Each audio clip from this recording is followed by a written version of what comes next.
बताऊं मैं इश्क की दुनिया का हाल। तुम्हें क्या बताऊं मैं इश्क की दुनिया का हाल। किसी को महबूब मिला और किसी को खुदा कमाल। हमारी जो चाहत है वो हमें मिल जाती, हमें मिलता वही है जो हमारी चाहत। परमात्मा कभी हमें देने में चूकता नहीं है। हमारी क्या मांग है उस पर सब कुछ निर्भर करता है।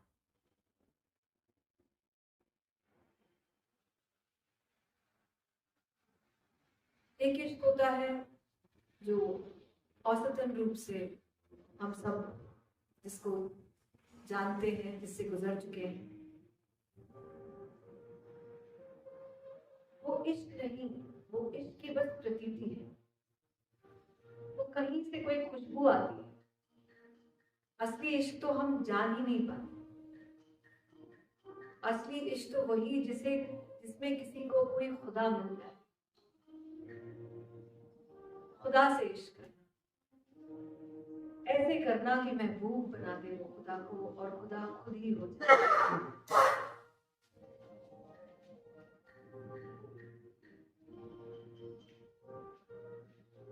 जिस इश्क के बारे में हम जानते हैं उसको इश्क नहीं कहा जा सकता। संसार में जब हम आते हैं, हम प्रेम करते हैं, हमें इश्क होता है, वो इश्क शब्द को हम जानते हैं इसलिए हम उसे इश्क का नाम देते हैं।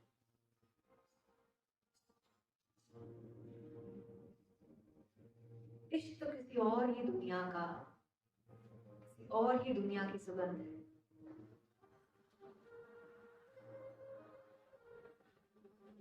ये जो हम प्रेम संबंध बनाते हैं वो संबंध नहीं, वो एक समझौते हैं, वो एक सामाजिक ढंग है, या यूं कहें हमारे अंदर कुछ घटते हुए कोई हार्मोनल चेंजेस का नतीजा होता है, उससे ज्यादा कुछ नहीं। एक गिव एंड टेक का रिलेशन, हम उसे ही इश्क समझ बैठते हैं।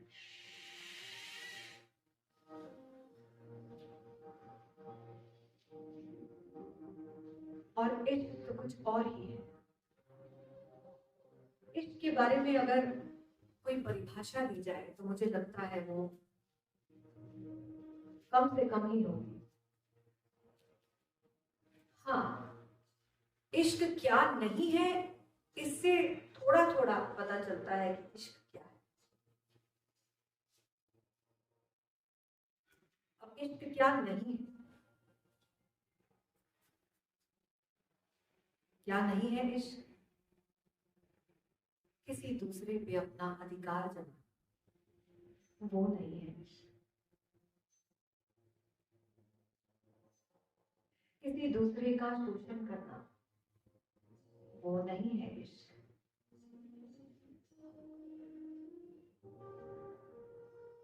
किसी से मांग के रूप में प्रेम करना, वो नहीं है इश्क।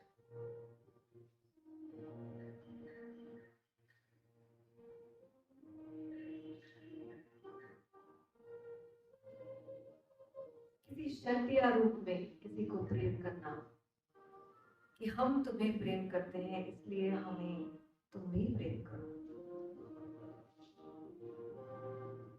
इश्क बेशर्त होता है, उसमें कोई शर्त होती ही नहीं।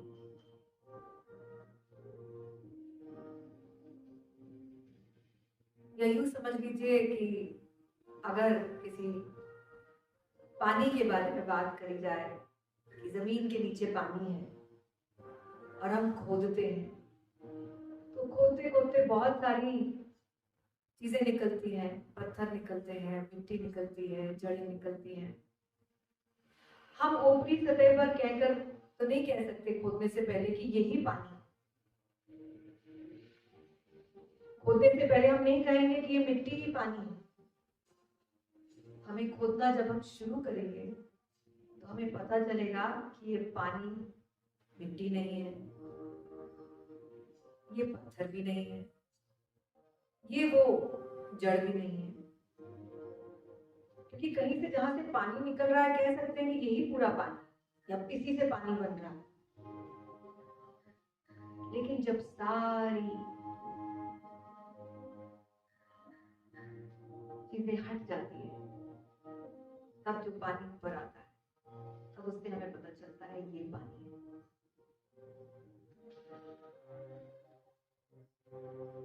तो जब हम अपने भीतर की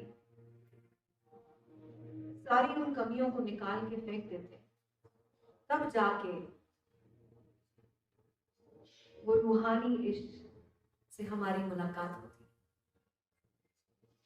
बहुत बहुत बहुत बहुत साफ करना पड़ता है उससे पहले कि हम वैसे हो सके, स्वयं को उस इश्क तक पहुंचा सके, उस परवानगी पर पहुंच सके जहां हमारा मिलना खुदा से।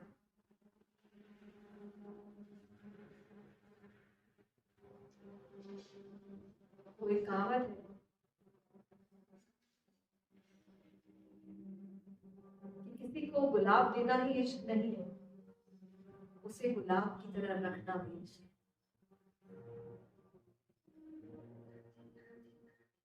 कि हमें जो जिससे भी हमें प्रेम होता है उसे हम खुदा से नीचे ना समझें,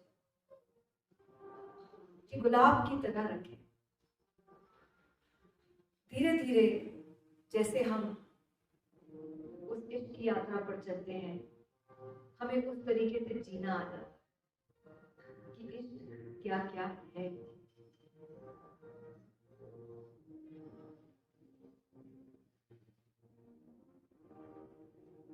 ऐसे ही रूमी के जीवन में हुआ। रूमी का जन्म तो बल्ख में हुआ जो अब अफगानिस्तान में है, और वहां से यात्रा करते हुए वो अपने माता पिता के साथ कोन्या पहुंचे और 30 साल तक वहां उन्होंने अपनी पढ़ाई की। और क्योंकि वो एक बहुत ही सुंदर परिवार में पैदा हुए थे तो उनकी बहुत मान्यता थी।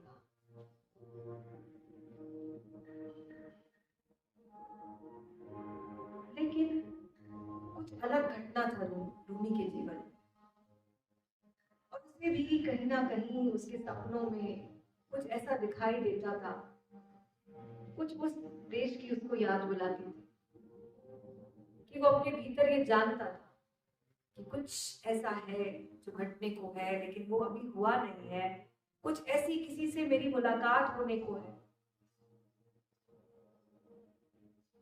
और 40 साल की उम्र में जब रूमी पहुंचे तो उनकी मुलाकात होती है शम्स तबरेज, और शम्स ने रूमी की जिंदगी को पलट के रखा। जितना कुछ रूमी ने जाना था अब तक वो सब बदल गया। शम्स की मुलाकात जिस दिन रूमी से होती है, रूमी अपने शिष्यों के बीच सत्संग करके बाहर निकलते हैं, और बाहर निकलते ही शम्स उनके सामने खड़े होते हैं।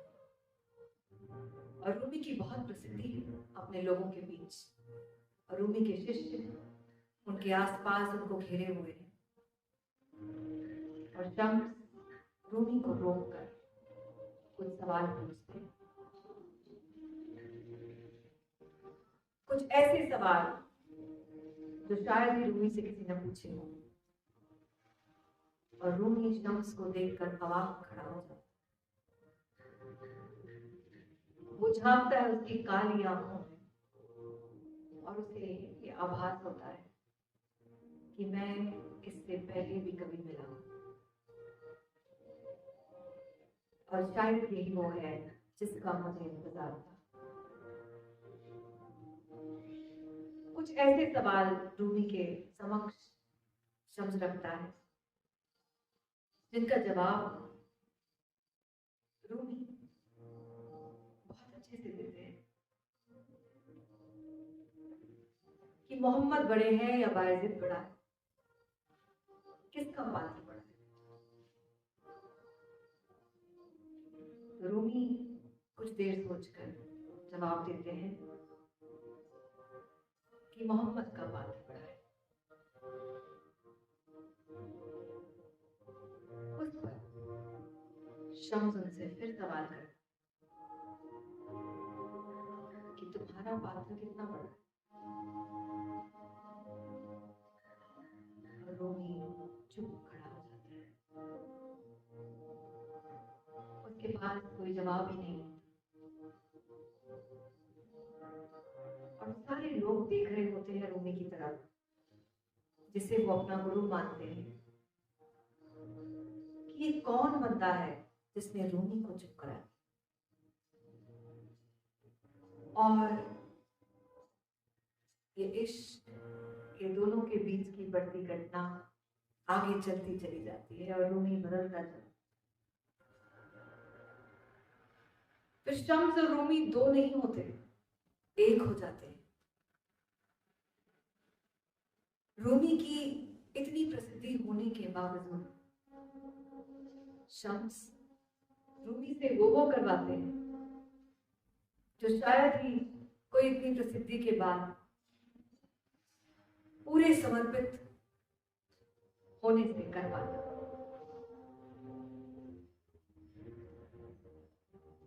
शम्स कहते हैं रूमी से कि तूने आज तक जो भी लिखा है जला दे उसको। और रूमी की इतनी प्रसिद्धि रहती है, इतने वचन उसने लिखे होते हैं, इतने सारे, और शम्स के एक कहने पर रूमी अपनी सारी पुस्तकें जला देती है। सब सोच रहे होते हैं देखते हुए कि लगता है रूमी पागल हो गई। घर वाले सारे सोचते हैं, वो बचाने जाते हैं उन किताबों को, लेकिन रूमी उन किताबों को बचने नहीं। शम्स कहते हैं रूमी से कि चल मैं खा ले और शराब पी। और रूमी की इतनी प्रसिद्धि कि शराब खाता, क्या सोचेंगे लोग।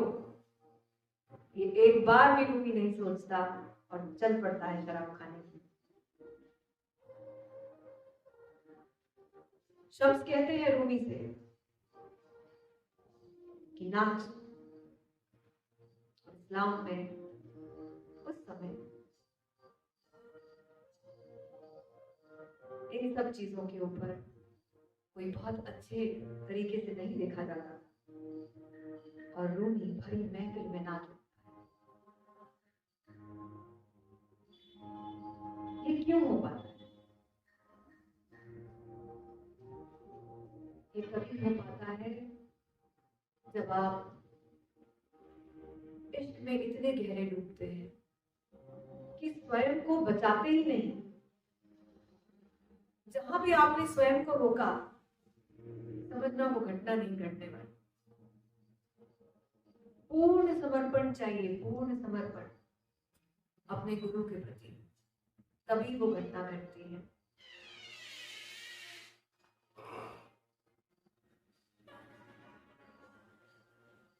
कि सिर्फ फकीरी में दुनिया छोड़ना ही काफी नहीं, आपका मिजाज भी सूफियाना चाहिए। तो ये मिजाज हम दिन ब दिन सूफियाना बनाते चले जा रहे हैं और देखते चले जा रहे हैं कि हम कैसे मदमस्त होते जा रहे हैं। और यहाँ से जब हम जाएं तो ये अपने इश्क का सफर रोके नहीं, इसको आगे बढ़ाते रहें। ये जो आपके अंदर ये स्वयं से मिलने की चाह, ये परम को पाने की चाह, इस इश्क को हवा देते रहें और आगे बढ़ते रहें।